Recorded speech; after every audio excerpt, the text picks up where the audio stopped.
नमस्कार, मैं हूं अवनींद्र राजपूत। आपका बहुत बहुत स्वागत है हमारे खास कार्यक्रम मुंबई की आवाज़ में। एक कहावत है, एक लाइन है कि देख लिया हमने जग सारा, अपना घर है सबसे प्यारा।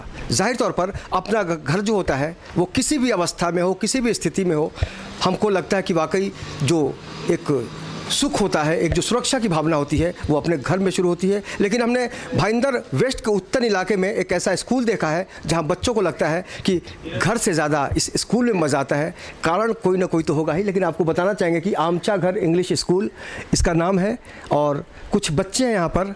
जाहिर तौर पर ये देश के भविष्य हैं, आने वाले समय के लिए इनके कंधे पर जो जिम्मेदारी है उसमें इस स्कूल से जुड़े तमाम लोगों की एक जिम्मेदारी है कि उनका जो भविष्य है उसको लेकर वो एक गंभीरता दिखाएंगे। और यही बच्चे जब बड़े हो जाएंगे तो देश के अलग अलग हिस्सों में, दुनिया के अलग अलग इलाकों में जाकर इंडिया का जो नाम है वो रोशन करेंगे। सबसे पहले इस कार्यक्रम को आगे बढ़ाएं, लेकिन उससे पहले हम चाहेंगे कि जो स्कूल का एंथम है वो बच्चे आपको सुनाएं और इनकी जो भावनाएँ हैं आप तक पहुँचे सीधे। हम चाहेंगे बच्चे आप लोग एंथम सुनाइए।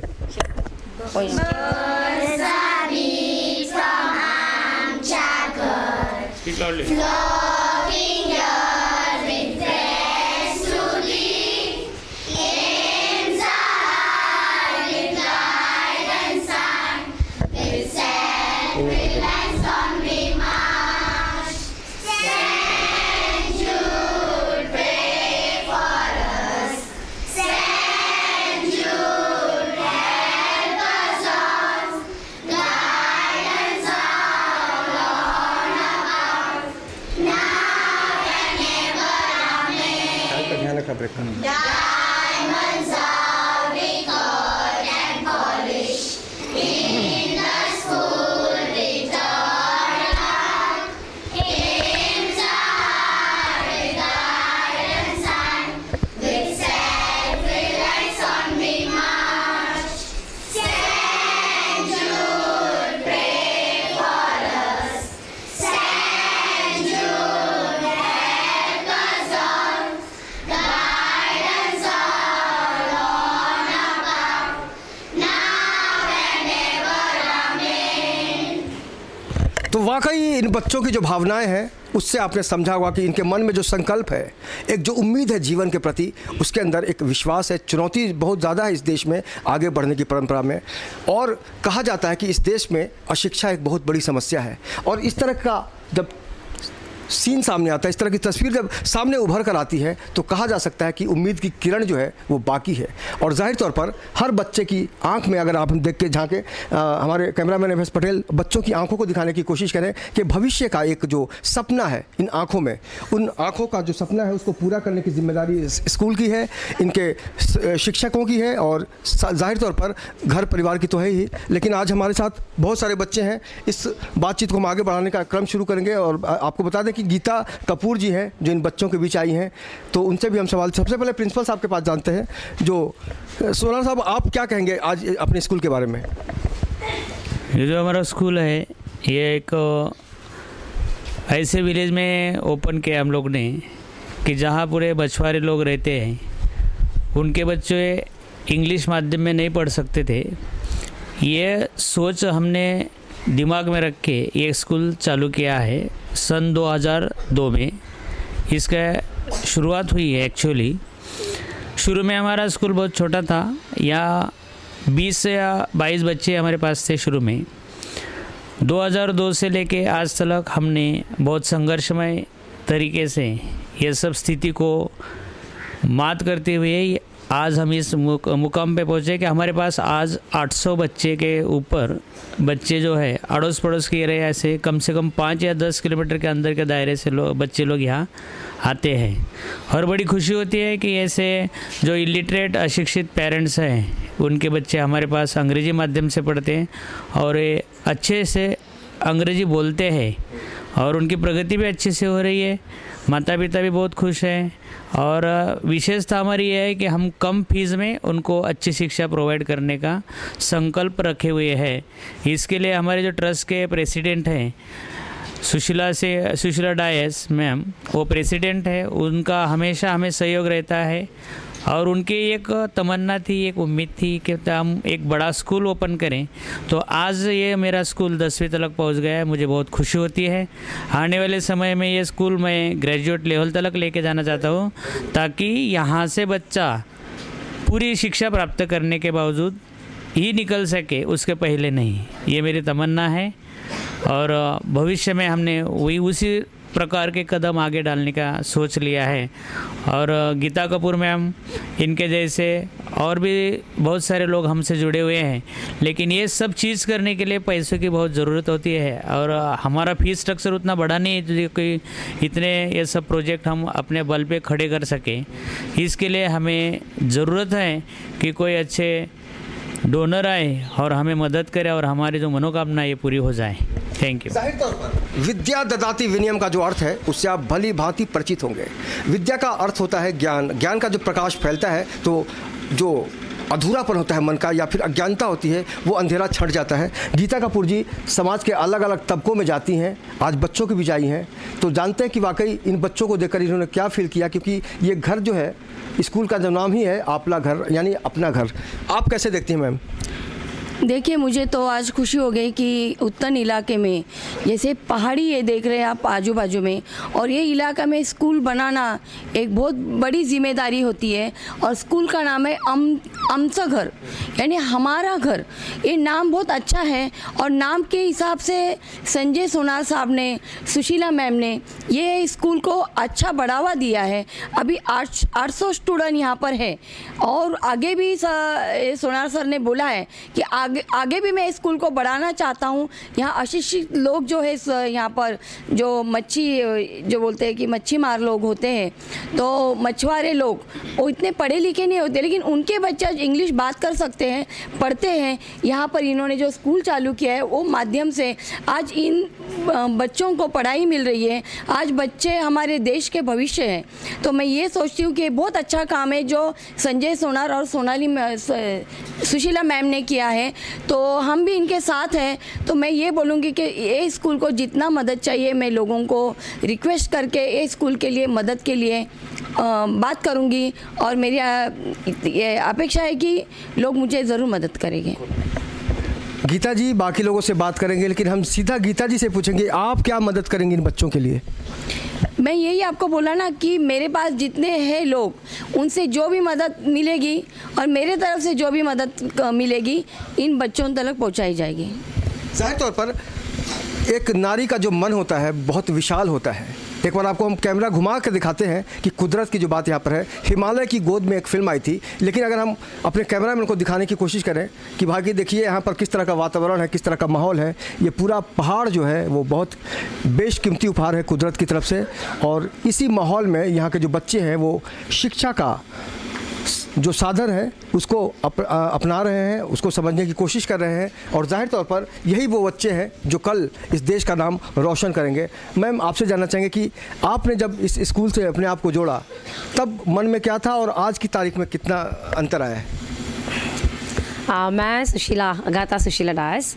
मैं जब 20 साल पहले उत्तन गांव में आई थी, मैंने एक आश्रम शुरू किया था जो कि सड़क छाप बच्चों के लिए है। और उन बच्चों की उनको मेरी इच्छा थी कि मैं उन्हें सड़क छाप होने के बावजूद उनको मैं इंग्लिश मीडियम स्कूल में पढ़ाऊँ, क्योंकि मुझे मालूम था जब मेरे पास बच्चे आए थे वो 3 साल के थे, और यदि वो 15-20 साल मेरे साथ रहते हैं और वो हिंदी मीडियम में, मराठी मीडियम में पढ़ के आगे बढ़ते हैं, तो स्टिल आज के जो कॉर्पोरेट वर्ल्ड है, जो बिज़नेस वर्ल्ड है, उसमें वो कहीं फिट ना होंगे। इसलिए मैंने डिसाइड किया था कि मैं इन बच्चों को इंग्लिश मीडियम स्कूल में पढ़ाऊंगी। इनफैक्ट अब तो उस वक्त हमें इस तरह का अंदाज भी न था कि हम किस तरह से इन बच्चों को आगे ले जाएंगे, पर एक दिल में एक तमन्ना थी कि इन बच्चों को इंग्लिश मीडियम में ही पढ़ाना है। और मैंने उस आश्रम के सड़क छाप बच्चों को 7 बच्चों से स्कूल बालवाड़ी शुरू की थी मैंने। और करते करते मैंने जब 2002 के अंदर मैंने formal English medium primary school शुरू की थी, तब मेरे पास सिर्फ 17 बच्चे थे, और आज की तारीख में 700 बच्चे हैं। यहाँ की तक कि स्टाफ 47 स्टाफ मेरे पास जो काम कर रहा है। It's a wonderful. और ये सबसे अच्छी खुशी ये मिलती है कि जब मैं छोटे छोटे बच्चे 3 साल के बच्चे को लेके आती हूँ जो एक वर्ड इंग्लिश का नहीं बोल पाता, और वो सड़क छाप हो, आश्रम का बच्चा हो या मेरी स्कूल का बच्चा हो, क्योंकि अमचागर आश्रम के साथ बहुत सारे प्रोजेक्ट्स 6 प्रोजेक्ट है जहाँ मैं काम करती हूँ, बच्चों के साथ में काम करती हूँ, और ये मेरा ही ब्रेन चाइल्ड है। तो आज इतनी खुशी होती है कि जब बच्चा स्कूल में आता है वो एक वर्ड इंग्लिश नहीं बोलता है और 3 महीने के अंदर वो मुझे पूछता है hello madam, how are you madam. एक दिल में एक सुकून मिलता है कि लुक ये बच्चों को कभी इस तरह की, और इतनी कम फीस में, क्योंकि हमारे गाँव के बच्चे इतनी ज़्यादा फीस करके भाईंदर सिटी में तो नहीं जा सकते, और जिनके पास पैसा है वो ऑफकोर्स वो सिटी में जाके अपने बच्चों को 1000-2000 रुपये की फीस भी पे करते हैं। पर हमारे पे जो बच्चे बहुत ही कम फीस के अंदर, और हमारा मेन मकसद यही है कि हम इस स्कूल को, एक हमारी स्कूल की खासियत यह है कि हम स्कूल को सोशल एंटरप्रेन्योरशिप करते हैं कि फीस सभी का, पैसे सभी कमाते हैं, पर जो पैसे गवा के जो बच्चों की हमारी जो कमाई हम करते हैं उसका रोखा ऊपर लिखा जाता है। तो अपने दिमाग में वही बातें रखते हुए कि यदि हम बच्चों को आगे बढ़ा देंगे तो यही बच्चे, उत्तन का नाम, उत्तन में इंग्लिश में, मैं उत्तन जहाँ पे इंग्लिश, उत्तन के पुत्तन हैं ये सब, उत्तन के पुत्र हैं और उत्तन के पुत्तन हैं सब, यही, और यही हमारा भविष्य है इसके साथ में यार। मैडम आपके पास फिर आऊँगा, लेकिन आपको बता दूं कि इस देश में, इस दुनिया के कई ऐसे इलाके हैं जहाँ पर एक डंक मारकर बैठा हुआ है, ऐसी समस्या बैठी है जिसको हम कहते हैं डोनेशन का डंक। और जाहिर तौर पर बहुत सारे बच्चे हैं जो अच्छे स्कूल में पढ़ना चाहते हैं, और बहुत सारे माता पिता का जो सपना है बस इसलिए टूट जाता है कि वो उस राशि को नहीं इकट्ठा कर पाते हैं, समझ नहीं पाते हैं। डोनेशन का जो डंक है गीता जी, यहाँ पर तो डोनेशन का कुछ अंश ही नहीं है, इसको आप कैसे देखती हैं? मैं यही सोचती हूँ कि सोनार सर है, सुशीला जी हैं, इन्होंने कैसा स्कूल बढ़ाया, अभी उनको ही मालूम है बेचारे लोग ने क्या क्या मेहनत की है। लेकिन मेरा तो मकसद ये रहेगा कि हर जगह आपको मालूम है कि HIV के बच्चों से लेके सड़क से उठाए बच्चों को मैंने आश्रमों में जगह दी है, आश्रम बनाए हैं। जहाँ भी आश्रम में जाती हूँ मैं लोगों से अच्छे, मेरे परिचय अच्छे बच्चों को मैं रास्ता दिखाती हूँ, अच्छे बच्चों को वहाँ ढंग से मैं पालती हूँ, ये करती हूँ। लेकिन आज ये बच्चों को देख के भी ऐसा लग रहा है कि पहाड़ी इलाके में इन्होंने जो स्कूल बनाए हैं तो बहुत बहादुरी की हिम्मत है इनकी जो यहाँ पर इन्होंने स्कूल बनाया।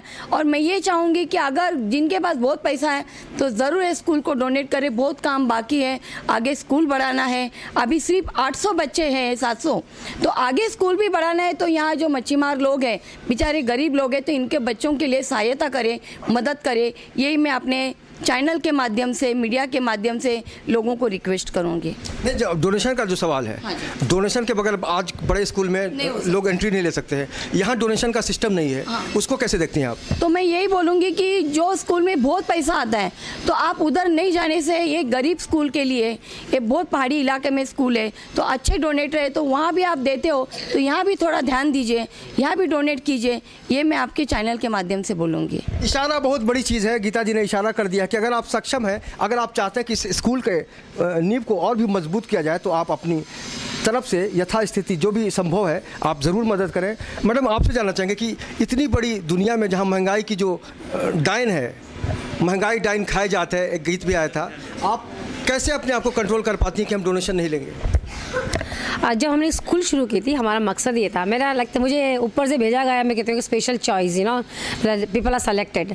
तो मैं ये कहती हूँ कि जब हम लोगों ने शुरुआत से ही, मैंने जब आश्रम चालू किया था 20 साल पहले, मेरी माँ ने मुझसे कहा था बेटा इस संसार में सारी दुनिया पैसे के लिए भागती है और तू सारा पैसा जो है वो तू गंवाने वाली है, तू ये क्या काम कर रही, मुझे समझ में नहीं आता। और जब मैंने अपनी माँ को 20 साल पहले मेरी माँ को बोला तू मेरे पास में आ, देख मैं अनाथ बच्चों को किस तरह से मदद करती हूँ, फिर मुझे बोलो, क्योंकि मैं एक राजपूत लड़की हूँ और मेरे खानदान में ऐसा है कि हमारा खुद का एक बच्चा होना चाहिए। मैंने वो भी बोला, मम्मी पापा से बोला कि मुझे अपना बच्चा नहीं चाहिए, पर मैं अपने समाज में इन बच्चे, ये बहुत सारे बच्चे जो मुझे मॉम एंड डैड बोलते हैं आज, तो वो मैंने ये देखा था कि हमेशा पैसा ही नहीं होता है, क्योंकि इनसे जो खुशी मुझे आज मिली है मैं उसको, मतलब करोड़ों रुपये मुझे कोई दे देना तो उसको मैं बराबर नहीं कर सकती। तो वो तो शुरुआत से ही दिल दिमाग में एक बात बसी हुई थी, शायद दादा परदादाओं के हिसाब से बात था कि सोशल वर्क करना। मैंने कभी सोचा था कि मेरे बच्चों को मैं ऐसे स्कूलों में पढ़ाऊंगी, पर जरूर सोचा था छोटी होकर कि एक पेड़ के नीचे जो बच्चों को, हमारे दिमाग में उतनी नॉलेज हुआ करती थी, राजस्थान में तो लड़कियाँ पढ़ती ही नहीं है, पर हमारे माँ बाप ने बहुत पढ़ाया लड़कियों को और ये सिखाया था कि एक पेड़ के नीचे बैठ के बच्चों को पढ़ाऊंगी मैं। पर भगवान ने वो पेड़ को तो बहुत बड़ा बना दिया है लोगों की मदद से, और अभी मैं भी रिक्वेस्ट करती हूँ कि वो ज़रूरतें कभी कम नहीं होती, तो उसको हम लोग और भी आगे बढ़ाना चाहते हैं आपके मीडिया के थ्रू लेके। तो वाकई अभी बहुत सारी जो बातें हैं, बहुत सारे जो तथ्य हैं वो सत्य की शक्ल में आपके सामने आएंगे। इन बच्चों को देखिए एक बार फिर, टीचर्स के भी पास हम जाएंगे और समझेंगे कि वाकई ये जो जर्नी है, एजुकेशन का, उसको लेकर वो कितना जागृत हैं और किस तरह से बच्चों को हैंडल करती हैं। फिलहाल वक्त है एक छोटे से ब्रेक का। ब्रेक के बाद हम बताएंगे कि बोल मुंबई बोल में इन बच्चों के साथ और टीचर के साथ क्या होगी बातें। देखते रहिए बोल मुंबई बोल मेरे साथ।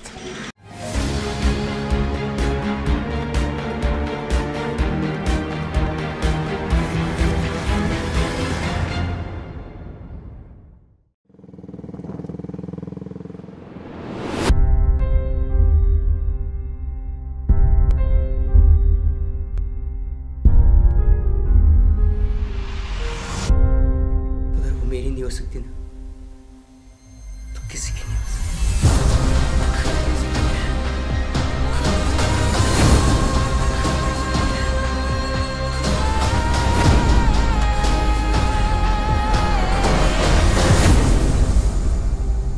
Baby, you got me. You got me. Oh, no, no.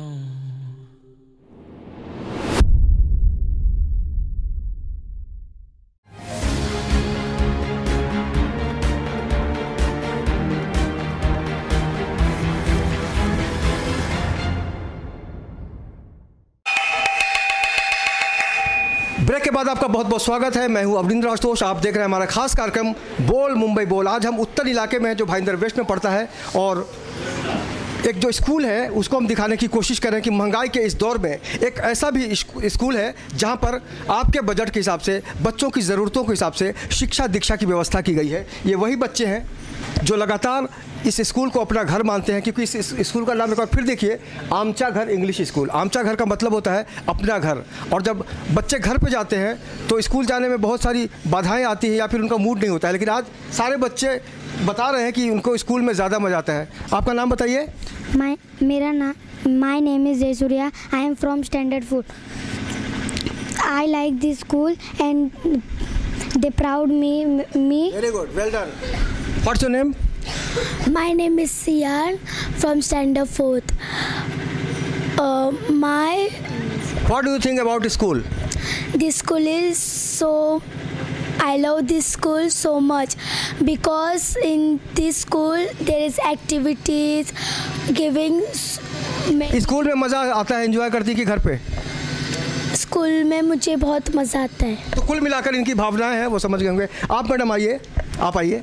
आप बहुत अलग अलग जगहों पे जाती हैं, यहाँ पर आके आप मलाड से आई हैं उत्तर में, कैसा लग रहा है यहाँ का सीन? अपना नाम बताइए सबसे पहले। ओके, मेरा नाम मिराली है और मैं भी एक टीचर रह चुकी हूँ, तो मैं जानती हूँ कि बच्चों की दिमाग किस तरह से चलता है और बच्चों को इन्होंने जिस तरह का माहौल दिया है, जिस तरह से बड़ा करने की कोशिश कर रहे हैं, I think it's extraordinary. तो I would request all of them who is watching this to help them as much as they can. तो जितने भी बच्चे हैं जो अंडर प्रिविलेज्ड है, उनको किसी ना किसी तरह से आपकी मदद के माध्यम से वो शायद वो कर दिखाएंगी जो आपने कभी सोचा भी नहीं होगा। सर आप इधर आइए 2 मिनट के लिए, इधर से पटेल साहब आप इधर आइए। आने वाले दिनों में इस स्कूल के लिए और क्या क्या योजनाएं हैं मन में, क्या क्या प्लानिंग है? सर ये स्कूल में ग्रेजुएशन तक लेके जाऊंगा और जो स्किल कोर्सेस होते हैं जिससे बच्चा उस कोर्स पूरा करने के बाद में समाज में जो है ना अपने पैरों पर खुद खड़ा हो जाए उसको, ताकि किसी की एक्सपेक्टेशन ना हो, किसी के ऊपर डिपेंड ना हो। ये स्कूल में से जो बच्चा निकले वो ऐसा महसूस करे कि मैं जब सोसाइटी में जाऊँ, समाज में जाऊँ, तो मैं अपने पैरों पे खड़ा होके कुछ अपने अर्न करूँ, कुछ कमा लूँ इससे। और इस प्रकार की शिक्षा देने की मेरे माइंड में एक योजना बनी हुई है और आने वाले भविष्य में मैं उसके पीछे लगाऊं। और आपके जैसे चैनल्स वाले के माध्यम से मैं लोगों से एक आग्रह विनंती करता हूं कि प्लीज़ हमें कुछ हेल्प करें। आपकी हेल्प इन बच्चों का ही भविष्य है, क्योंकि वो कल के उगते हुए तारे और ये तारों को मैं चमकना देखना चाहता हूँ। बस में यही मेरी एक ख्वाहिश है, उम्मीद है। धन्यवाद। और हमारी शुभकामनाएं हैं कि सुनार साहब का जो ख्वाब है वो ज़रूर पूरा हो। और बच्चों के बीच से हम जानने की कोशिश करेंगे उन टीचरों के बारे में जो बच्चों को बहुत संभालती हैं, बहुत मुश्किल काम करती हैं आप लोग। मैम आपका नाम बताइए। Myself Evelina D'Souza. कैसे संभाल लेती हैं बच्चों को?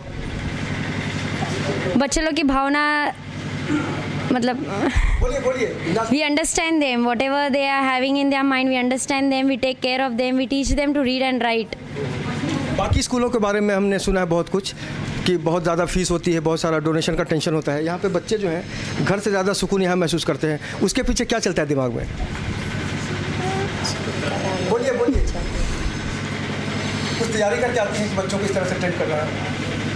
जी हाँ, तैयारी तो दर दिन करके आए। जैसे बच्चे लोग होमवर्क करके आते हैं वैसे हम भी थोड़ा होमवर्क करके आते हैं। आपका नाम बताइए। My self Pritima. आपका रिएक्शन बताइए स्कूल के बारे में। मुझे यहाँ पे आके अच्छा लगता है कि मतलब उनको कम फीस में हम अच्छा पढ़ाने मिलता है, उनको सीखने मिलता है, हर दिन नया नया सीखने को मिलता है। Thank you. आपका नाम बताइए। मेरा नाम सिबल है। मुझे आज बहुत खुशी है कि मैं आमचगर स्कूल की शिक्षिका हूँ। बच्चे हर दिन कुछ न कुछ सपने लेकर आते हैं टीचर के पास कि आज कुछ नया सीखने को मिलेगा, और उसी सपने को हम नज़र में रखकर उनको हर दिन नया, या इस वर्ल्ड में जो नया टेक्नोलॉजी वर्ल्ड आज है वो भी हम नॉलेज देने की कोशिश करते हैं। बिल्कुल, यही कारण है कि अगर इन बच्चियों की बात करें, मुलगी शिकली प्रगति जाली का जो नारा है उसको समझने की ज़रूरत है। और जाहिर तौर पर इन सबों की जो उम्मीद है, इनकी जो तारीफ़ है वो बहुत करनी चाहिए, क्योंकि आज का जो वक्त है तकनीकी रूप से बहुत ज़्यादा विकसित हो गया है। हम चांद सितारों की बात करते हैं, हम नासा की बात करते हैं, और हम पलक झपकते ही दुनिया की हर खबर को गूगल बाबा की कृपा से जान लेते हैं। लेकिन आज इनके बीच जो बच्चे हैं उनके अंदर जो संभावना है उसको लेकर हम जानने की कोशिश करें कि आपला घर में ये कितना सुकून महसूस करते हैं। मैडम, आपका नाम बताइए। My name is Alvita Borges. Your reaction?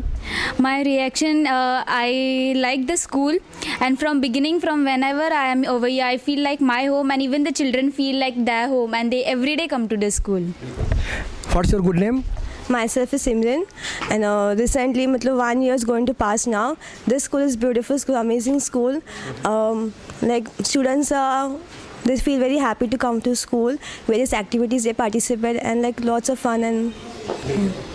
जाहिर तौर पर जब टीचर इतने अच्छे और समर्पित ढंग से काम करते हैं तो बच्चों का तो मन लगेगा ही। काश हमारे ज़माने में ऐसी टीचर होती। मैडम, अगर एक्टिविटीज़ की बात करें तो क्या लगता है आपको कि किस किस्म की एक्टिविटीज़ होती है यहाँ पे?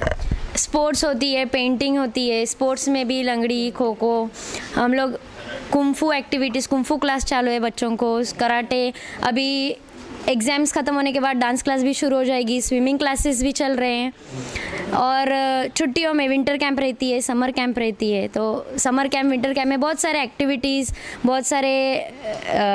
सिखाए जाते हैं, नए नए आर्टिकल्स सिखाए जाते हैं उन लोग को। एक बार मैं कोशिश करूँगा इन बच्चों के साथ पिकनिक पे जाऊँ, देखते हैं कि मस्ती कितनी करते हैं। ये सब एक्टिविटीज़ की बात हो रही है, और जाहिर तौर पर जिस तरह से कुंग फू की बात हुई है तो एक टीचर हमें नज़र आ रही हैं जिनसे पूछते हैं कि कुंग फू के बारे में उनकी क्या राय है। सर, अब मैम आप आइए, नाम बताइए। मेरा नाम चीना है, and I am been with आमचगर since long, like 20 years about, and it's been fun. Kung Fu is like, I don't look like a Kung Fu, but then I was basically पहले बहुत Kung Fu किया है और बहुत मज़ा आता है. It's like a team spirit and it's like a fight within yourself and with the life. So I think Amchagar is really doing great job doing with the studies and with all the Amchagar children, with the staff, everything. And like Agatha ma'am and how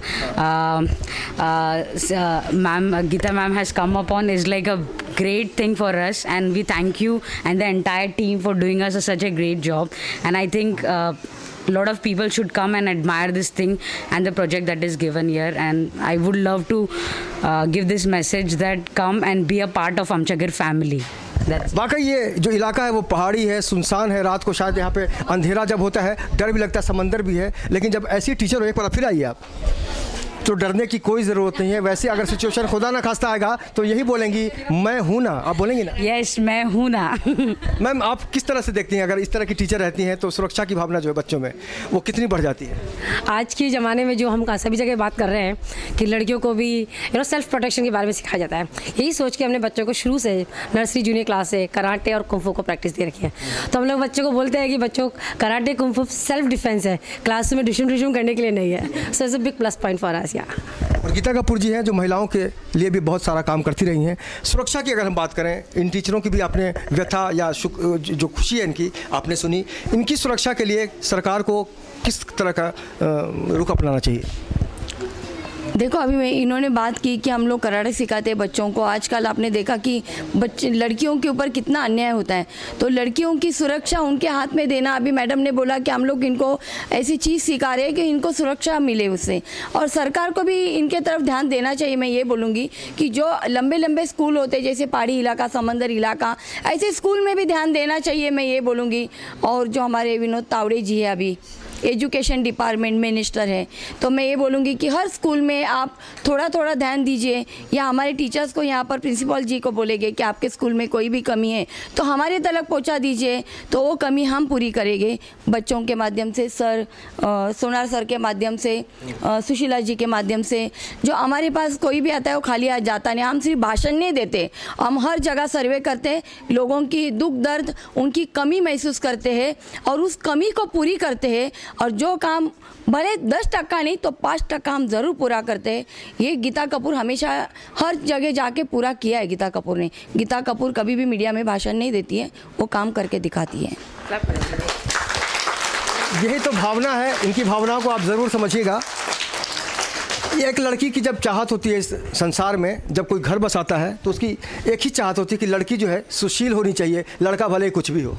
और आज सुशीला जी है जिन्होंने एक त्याग का जो उदाहरण पेश किया है, उन्होंने शादी नहीं की है, ये बहुत बड़ी शादी की है, लेकिन उनकी जो सबसे बड़ा उनका जो पक्ष है कि वो बच्चे की ज़रूरत नहीं महसूस करती हैं, क्योंकि इतने सारे बच्चे हैं। जाहिर तौर पर ये डिसीजन जो आया होगा, तब क्या रिएक्शन था आपके आसपास के लोगों का कि ऐसा क्यों कर रही हो? ये रिएक्शन लोगों को समझ में नहीं आया था, क्योंकि पहली बात तो मेरे घर में ही समझ में नहीं आया था। तो पहले मैंने अपनी मम्मी को, मेरे ससुराल वालों को कन्विंस किया, और ऑफ कोर्स इसके लिए हमारे हस्बैंड का काफ़ी सपोर्ट था, क्योंकि जो आश्रम मैंने आज चालू किया वो मैं अकेले बूते पे तो कुछ नहीं कर सकती हूँ, पर वो एक्चुअली फाइनेंशियल काफ़ी गुड साउंड है, क्योंकि उनका खुद का कोलाबा में बिजनेस है, केटरिंग का बिजनेस है। इनिशियली जब भी कुछ काम करते तो कोई आपको सपोर्ट करने के लिए आता नहीं है। जब यदि अपना इनिशियली 5 से 10 साल तो अपना खुद का ही खर्चा करके डालना पड़ता है, तो उनकी जो मदद थी उसकी मदद से मैं आगे गई हूँ। तो वो हर काम में उन्होंने not only family planning but it is financially emotionally everything उन्होंने मुझे, मिस्टर एंथनी डायस ने मुझे सपोर्ट किया है। और आज जो मैं भी हूँ, मेरे पीछे एक आदमी होना चाहिए, और उनकी मदद से वो मेरे भला है बुरा है जैसा भी है, मेरा पति मेरा देवता है, ये मान्यता है हिंदुस्तानी नारियों के। आपसे ये जानना चाहेंगे कि आपके जो स्कूल की टीचर्स हैं वो किस किस इलाके से आती हैं यहाँ पे? मेरे यहाँ टीचर्स जो आती है काफ़ी डिफरेंट इलाके से आती है, काफ़ी दूर से भी आती हैं। यहाँ से 15-20 किलोमीटर, लाइक नाला सुपारा काफ़ी दूर है यहाँ से, वहाँ से भी वो 7 बजे पहुँच जाते हैं। नायागांव से आ जाती हैं, बोरीवली से आती हैं, उत्तन से भी टीचर्स आ जाती हैं। सो हमें क्या एक वैरायटी मिलती है, टीचर्स डिफरेंट प्लेसेस से आती है। गाँव में जो लेडीज़ हैं, आप देख रहे हो काफ़ी लेडीज़ मेरी सारी स्टाफ हैं, जिनको भी वुमेन एम्पावरमेंट के हिसाब से हम लोगों ने यहाँ पे उनको रखा है कि उनमें भी एक दुनिया को बोलने के लिए एक तजुर्बा रहेगा उनके साथ में। इस तरह से गीता जी आप कैसे देखते हैं, क्योंकि बहुत दूर दूर से आकर अक्सर लोग अलग अलग इलाकों में काम करते हैं, एजुकेशन के क्षेत्र में इनका आना कैसे देखती हैं इसको? देखो एक टीचर के इसमें अगर ये बढ़ा रहे हैं और टीचर्स इतना लंबा से आती तो उनको भी इंटरेस्ट है, और एक नारी अपना धर्म भी निभाती है कि बच्चों को पढ़ाने का, ये करने का। नारी में एक नारी शक्ति है, तो मैं बोलती टीचर्स आते हैं, सर भी आते हैं, तो बच्चों को पढ़ाने इनका भी उत्साह है, तो उत्साह से ही आते हैं वो बच्चों को पढ़ाने के। एक टीचर का फ़र्ज़ होता है, ये निभा रहे हैं ये लोग। कुल मिलाकर हर कोई अपना फ़र्ज़ निभा रहा है। अगर इस देश की वो शक्ति इस भावनाओं को समझे कि वाकई इस स्कूल को या इस तरह के स्कूल को आगे बढ़ाया जाए, प्रोत्साहित किया जाए, तो बहुत सारे ऐसे बच्चे हैं इस देश में जो आज शिक्षा से वंचित हैं, उनको भरपेट खाना भी नहीं मिल पाता। और कई बार ऐसी भी खबरें आती हैं कि मिड डे मील में जो खाना आता है उसमें कई बार ऐसी चीज़ें मिल जाती हैं जो बच्चे के स्वास्थ्य के साथ खिलवाड़ कहा जा सकता है। बहुत सारी बातें होती कि ऐसा कुछ भी नहीं होगा, लेकिन आए दिन इस तरह की घटनाओं पर रोक लगाने की कोशिश की जाती है, लेकिन अब तक हम सफल नहीं हुए हैं। सर, जब इस तरह की घटनाएँ आप सुनते होंगे कि मिड डे मील में बच्चों के साथ खिलवाड़ किया जाता है, उनके खाने के साथ, कब दावे तो बहुत किए जाते हैं लेकिन बच्चों को ढंग से खाना नहीं मिलता, तो इसको कैसे देखते हैं, इसको ठीक कैसे किया जा सकता है? ये जो हम लोग केयरलेसनेस करते हैं, जिसमें केयरलेस बोला जाता है, वो थोड़ा सावधानी रखें, क्योंकि बच्चे हैं, उनको समझता नहीं है, और उनकी परवरिश हमारे पास है। जब बच्चे स्कूल के अंदर आ गया तो हम ही उनके माता पिता और टीचर है, तो हमें ही उनका ख्याल रखना चाहिए। और ये जो ऐसा गड़बड़ी चलती कि फूड में कुछ आ गया हो गया, वो उनकी क्या बोलते हैं उसको केयरलेसनेस होता है, उसकी वजह से आना होता है। तो उसके ऊपर ध्यान दें, और बच्चे का भविष्य अपने हाथ में है, उसको हम सुधार सकते हैं इस प्रकार से। तो यानी कुल मिलाकर कहा जा सकता है कि वैकल्पिक व्यवस्था की अगर हम बात करें तो बहुत सारे ऑप्शन हैं, अगर हम समझें, उसको महसूस करें तो ऐसी कोई समस्या नहीं है जिसको हम दूर नहीं कर सकते, जिससे निजात नहीं पा सकते हैं। क्योंकि अगर मन में ही आपने बैठा लिया है कि कुछ भी करना मुमकिन नहीं है तो आप किसी भी स्थिति में अपने आप को प्रूव नहीं कर पाएंगे। लेकिन जब इस तरह की स्थितियां होती हैं जहां महंगाई सर चढ़ कर नाचती है, डाइन की तरह, नागिन की तरह नाचती है, वो महंगाई डाइन कहा भी जाता है, ऐसे में इस तरह के स्कूल के ज़रिए एक संदेश जाता है कि अगर आप सक्षम हैं, आपके अंदर दिलचस्पी है, तो बहुत सारे बच्चों का जो भविष्य है उसको संवारा जा सकता है ताकि इस भारत का नाम रोशन हो। और निश्चित रूप से आप तमाम लोग जो हैं धन्यवाद के पात्र हैं। हमारी शुभकामनाएं हैं कि आपका जो सपना है वो पूरा हो। आप सब लोगों का बहुत बहुत शुक्रिया, और बच्चे आप लोगों का भी बहुत बहुत थैंक यू। आप लोग भी बोलिए थैंक यू। थैंक यू, ऐसे कीजिए आप। खाना खाया आपने? जोर से बोलिए। तो ये वो बच्चे हैं, इनका भविष्य जो है हम उम्मीद करेंगे कि उज्जवल हो। और जब इस तरह का आमचा घर की चर्चा होती है तब कहा जा सकता है कि वो बहुत खुशनसीब बच्चे होते हैं जब ऐसे माहौल में ऐसे टीचर के साथ सानिध्य पाते हैं। और निश्चित रूप से इनका भविष्य जो है उसको देखते हुए हम कह सकते हैं दावे के साथ कि आने वाला जो वक्त है यानी कल हमारा है। इस खास कार्यक्रम में इतना ही। अगर आपके आसपास भी कोई समस्या है जिसका समाधान नहीं हो पा रहा है तो आप हमें फ़ोन कर सकते हैं। हमारे टीवी स्क्रीन पर हमारा नंबर फ्लैश हो रहा है, आप फ़ोन कीजिए, हम बनेंगे आपकी आवाज़। इस खास कार्यक्रम में इतना ही, लेकिन बाकी की खबरों के लिए आप देखते रहिए इन 24 न्यूज़। और मुझे मेरे वीडियो जर्नलिस्ट FS पटेल के साथ दीजिए इजाज़त। नमस्कार।